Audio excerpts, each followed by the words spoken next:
Life is short. Have an affair. Michael McLean, brassballsvideos.com. If you can see the clouds coming in here from the west, I've been trying to shoot this video all day. We have all kinds of thunderstorms and lightning, and but you know what? I don't miss, brother. I don't miss. You miss. I don't miss. So I'm shooting this between downpours, between lightning strikes. Let's go, Cliffy. My dog Clifford here, he can't stand lightning. He chases it. He chases thunder and lightning. So I'm an ex-pro hockey coach, ex-pro amateur championship hockey coach turned 8-figure entrepreneur. You can download a free copy of my brand new book below, 5 ways to unfuck your life in the next 30 days. If you're like me and from time to time you need to get your shit together, this is the book that can help you. It's 22 pages. I wrote it 2 months ago. You can download it for free in the description. A warning, a word of warning. I wrote this book for champions, not for chumps, for winners, not for whiners. So with all that housekeeping out of the way, life is short. Make sure you have an affair. I'm going to tell you a story today that's going to rock your world. If you know anything about me, my mentor in minor pro coaching was the late, great Wayne Maxner. Wayne Maxner was so great at coaching the sport of hockey that he actually was coaching the Detroit Red Wings back in the 1980s at the age of 34. Absolutely unheard of. Maxner is a Hall of Fame junior coach. He's changed the direction of so many people and players' lives. It's mind-boggling. And when I was getting ready to graduate from university, I've been coaching hockey for 5 or 6 years. I ran into Wayne Maxner. The good Lord put him in my life, and I was 24 at the time, and it literally transformed and changed the direction of my life. But one of the things that Maxner said to me, he said, Michael, he said, when he was interviewing me for my first minor pro coaching job, he said to me, Michael, are you willing to trade your life for this sport? You know, you say you want to be an NHL coach, but are you willing to trade your life for this sport? Are you a man on a mission? Will this be your purpose? Will this be your calling? Will this be your first priority? And at the time, I'm 24 years old. I'm single. I have no kids. I have no debt. And my answer is, of course, right? Life balance doesn't exist in your 20s. But I'll never forget, after coaching with Maxner, and I had the privilege of being with Max for 3 years as an assistant coach and then eventually the head coach. He sat down one time in the off season here, and we were out on the boat on the lake up in Windsor, Ontario, across from Detroit. And he looked across at me and he said, Michael, he said, do you ever see yourself married? And I was 24, 25 at the time. And I said, well, of course, Max, I see myself married in the next 20 years. I'm enjoying myself now. I'm in my 20s. If I meet the right person, I would love to be married. My parents are a perfect example. I'd love to have a family. Yes, I would someday like to be married. He said, can I give you a piece of advice? And I said, sure. And he looked over at me and he said, you want to coach the NHL, right? And I said, correct. He said, if you're determined to coach in the NHL, he goes, that means you're the world's best. You're one of the top 32 jobs in the world. You're the world's best. He said, if you want to make that happen or even have a chance of making that happen, he said, and I'll never forget these words as long as I live. He said, you know that wife you talked about? He said, she will be your mistress. She will be your mistress. Your girlfriend, your wife, whoever will be your mistress. He said, if you have any any desire to coach at the highest level, which was the NHL, same as the NBA, same as the NFL, he said, you'll be married to the sport. And he said, that's it, period. He said, you will eat, sleep, and have to breathe it. It'll be on your mind 12 months a year. You'll work 10, 12, 14 hours a day just for the opportunity. It's pouring rain. I'm just going to go in here a little bit, maybe outside of the rain. We'll see. And he said, you'll be married to the sport of hockey. And only then will you even have a chance of coaching at the highest level. And he said, you know, that family life you talk about, your marriage, your kids and stuff, he goes, that's your mistress. That's the person that gets the other part of you after you've given yourself to your athletes, given yourself to the ownership, given yourself to the fans, given yourself to the media, given yourself to everybody involved in that marriage that you're part of, chasing a championship wherever you are. He said, your wife is your mistress. And I never, ever forgot that, because he said, you know, he said it's the same in business. He said, if you're a small business owner, an entrepreneur, or whatever it is, he said, at least for 10 years, you'll be married to it. If you're any good at all at what you do, it's a minimum 10 years of imbalance, extreme imbalance. That's where I get my 10-year rule from. Are you kidding me? 30 days, 90 days, 2 years, anything worthwhile. Like my grandpa used to say, anything worthwhile is a decade of your time and your energy and your sleep. You're married to it for 10 years, minimum. So when Max said, you know, he said 10 years minimum, extreme imbalance. So he said, you know, this is going to go fine for you in your 20s. You're going to be single. Maybe you have a girlfriend. Maybe you don't. You don't have any children. But he said, when you're 40 and you're 50, we'll see what happens. He goes, just remember, you can't win in this sport unless you're married to it. And you can't win in business unless you're married to it. And he said, the people in your life become your mistresses. You have an affair. The time that's left is for your queen. The time that you have left is for your family. And this was like, I was stunned by this discussion. I was like, oh, I'm going to have life balance, and I'm going to have summers off, and I'm going to have a great marriage, and I'm going to have all this time for my kids, and everybody's going to love me. And he was like, all you're going to do is work. He said, if you're not married to the job, don't even start. And man, oh man, if that's not entrepreneurship. He said to me, he goes, Michael, he goes, you know, your dad, and my dad was working in the insurance business. He goes, it's worse for him. And I said, what do you mean? And he said, you see, he said, we get 3 months off, 4 months off in the summer. Professional junior hockey coaches, baseball coaches, football coaches. He goes, we get some time off.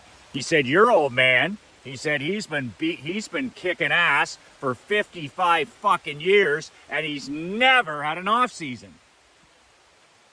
And I was like, wow. He goes, that cat is married to that business. It happens to be the insurance business. He goes, your mom, that's his mistress. That's the person he dates behind the business's back. That's who he has dinners with. That's who he, has weekend retreats with. That's the person that, he finds time for after all of this stuff. After all of this stuff. What's left? She gets what's left. But he said to me, and this, I'll never forget this as long as I live. He said, Michael, he said, that's the person she fell in love with. She doesn't want him to change. She doesn't want him to take a knee or to act like he's somebody else or phone it in or work in a cubicle or any of that stuff. He goes, that's who she fell in love with. A leader, a rainmaker, a producer, a leader, a king, a champion. And I hear that so many times from my life, in my life when my wife will say to me, like, I'm grinding it out and I'm just working and working and I'm wondering if I'm making any difference. And my wife will say to me, she'll say, that's the man I married. Do you know what that means to me? That's my drug. That's the man I married. And it just inspires me, it motivates me, it makes me feel complete. It makes me feel that what I'm doing matters.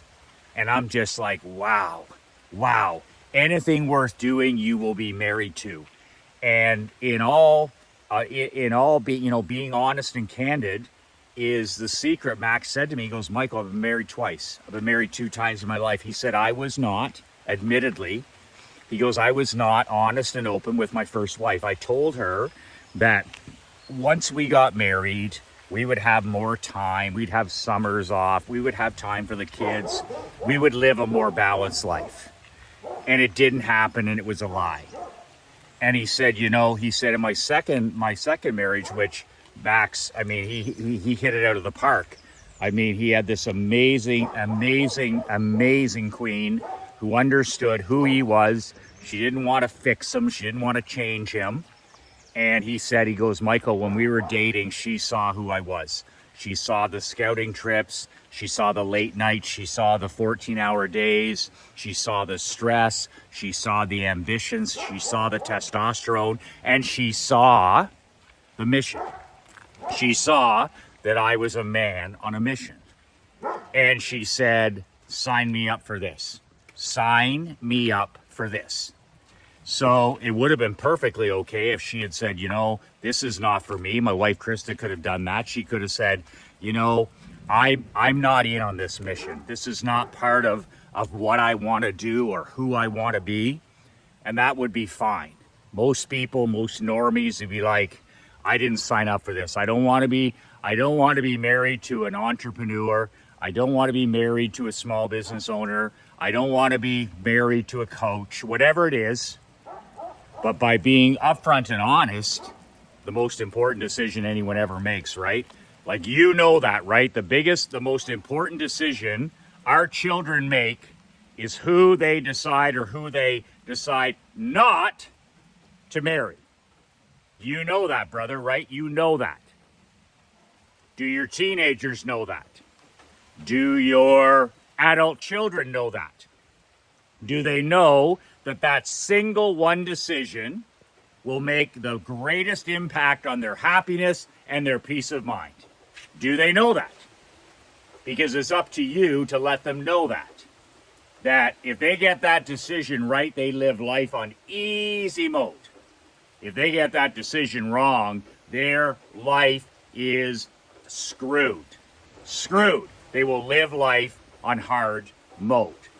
So go out, have an affair, fall in love with something that you have passion for, that you have not even passion, that you're obsessed with, that you cannot not talk about.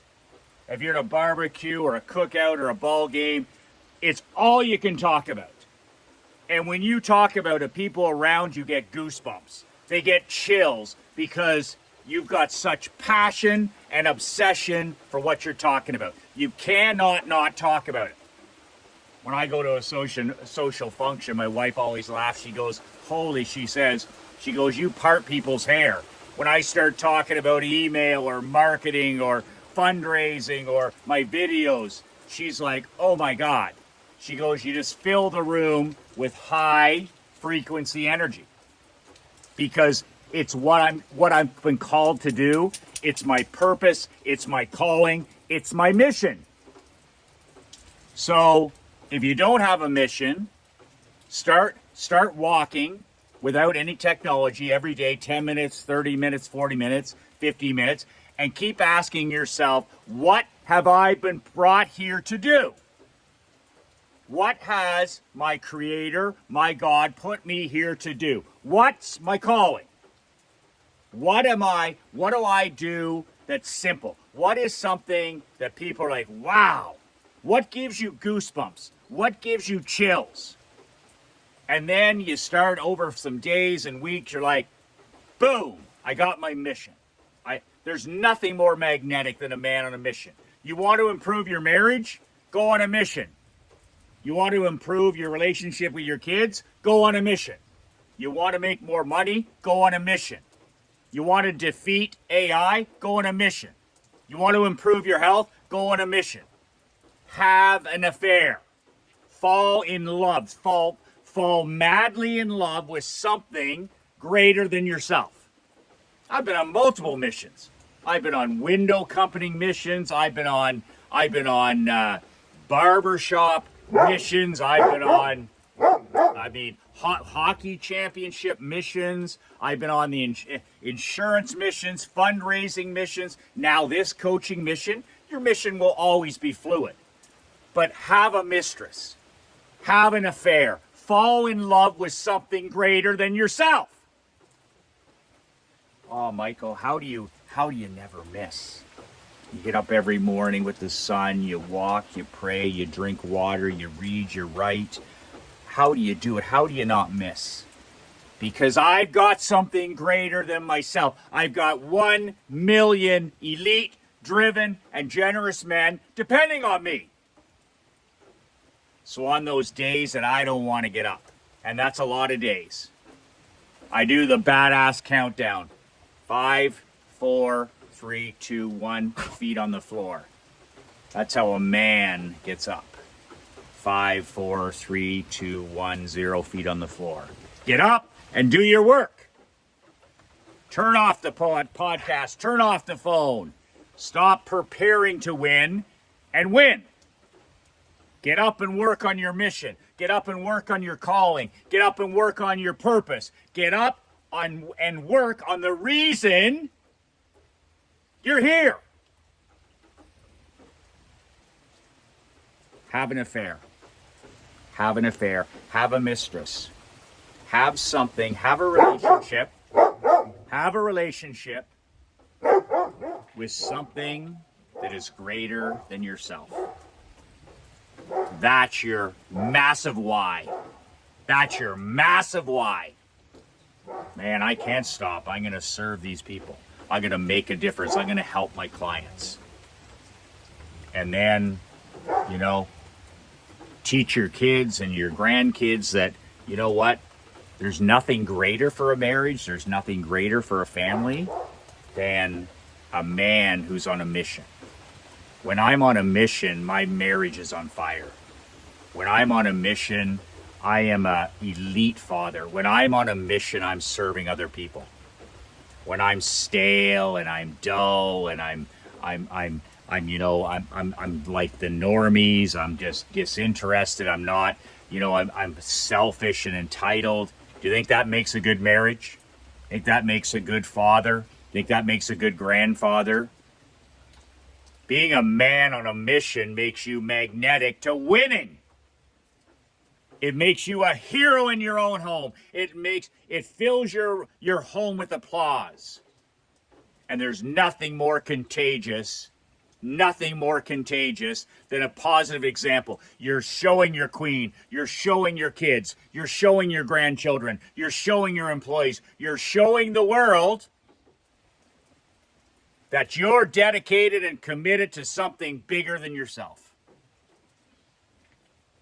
Fall in love, go on a mission, something you're obsessed, something you're passionate, something you cannot not talk about. Make it your life's work for 10 years, 20 years, whatever it is, and watch a rising tide lifts all boats. A rising tide lifts all boats. It'll be the same in this situation. You get bigger, you get stronger, you get smarter, you get younger. A rising tide lifts all boats in your life. Fall in love with something greater than yourself. Sure, make some money, but serve some people. Have that as your mistress. Have that as your mistress. And then when you go home at night to see, when you're married to that, you go home at night and you see your mistress, and she's so proud of you, and she knows that you're on a mission, and she knows that you're putting your heart and your soul into it. She knows that you're married to your business. that you're married to your purpose, that you're married to your calling. And then for some reason, that improves as well. She's like, my wife, it's just all the time. It's like, that's the man I married. That makes me 10 feet tall. That makes me bulletproof. That's the man I married. A guy who helps other people, who's working on a mission, who's married to something. He's married to something bigger than himself. That's who I fell in love with. Marriages don't fall apart because of, time or, oh, we've been together, or it's, stale and dull and boring. Most marriages fall apart because the man isn't on a mission. You're no longer the man that she fell in love with. She fell in love with an entrepreneur, with a riverboat gambler, with a producer, with a builder, with a lion. And all she's got left is this little shadow of yourself. A men with the knee pads on, gamma males, passive aggressive, two-faced, bitter, can't stand the look in the mirror. That's not who she married. She married a lion. She married a champion. She married a king. And you promised to build an empire, and you didn't fucking do it.